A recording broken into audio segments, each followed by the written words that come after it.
into a whistle, part of the airstream exits the slot in a swirling motion, generating sound. The rest of the airstream travels through the whistle chamber, then exits the slot, reinforcing the sound. And if you've ever wondered why it's in there, the little ball inside puts the trill in the whistle blast.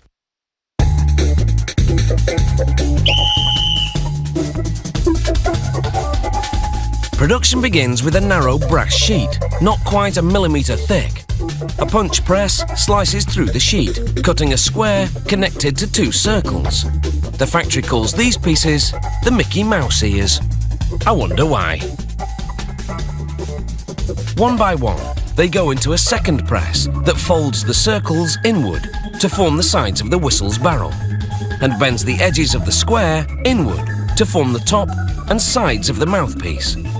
At the same time, it strikes the mouthpiece against a die that embosses the company logo into the metal.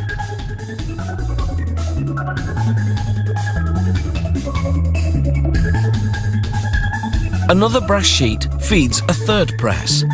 This machine punches out and partially shapes the part that forms the rest of the whistle. It notches the tapered end, which will be the underside of the mouthpiece, giving your teeth something to grip. Now a fourth press finishes shaping these pieces. It bends the other end into a circle to form the barrel. The two main parts of the whistle are now ready. A worker snaps them together with pliers. Note on the bottom piece, the barrel stops short of meeting the top of the mouthpiece. This creates the whistle's air slot.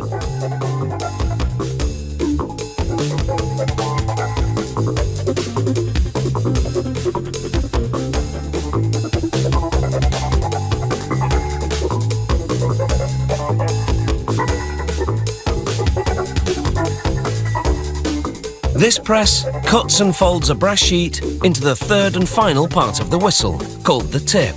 It's a piece on the back that holds a ring for hanging the whistle.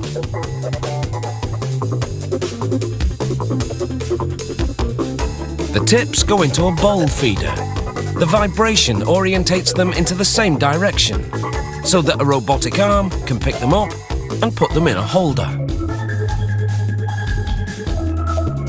Tin and silver solder is applied to each tip. This will bond it to the whistle.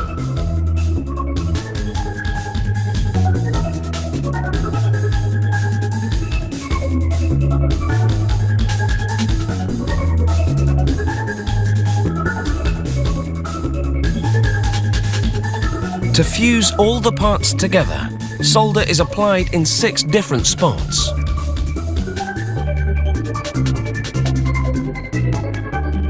The solder liquefies as a gas flame heats it to 600 degrees Celsius. It flows around all the seams, filling them in a matter of seconds.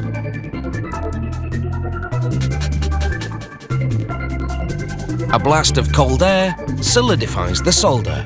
Even then, it's still steaming as the whistle comes off the machine.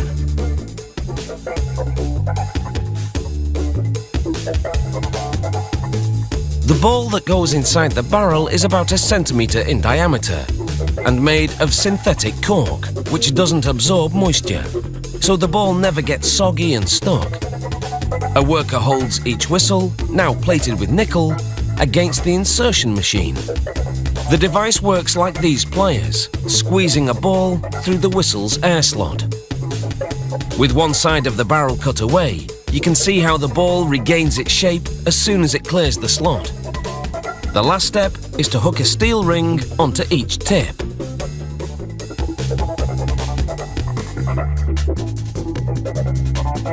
The factory packages its whistles with a nylon cord, called a lanyard. A hook on one end attaches it to the whistle's ring.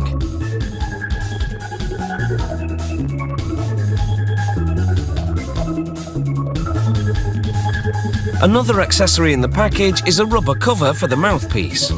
It makes holding the whistle in your mouth for a long time more comfortable.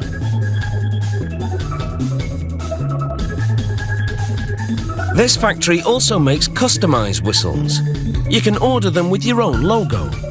Or to really blow someone away, you can present them with a 24-carat gold-plated award whistle. never slow up, no I don't take shit, I got no love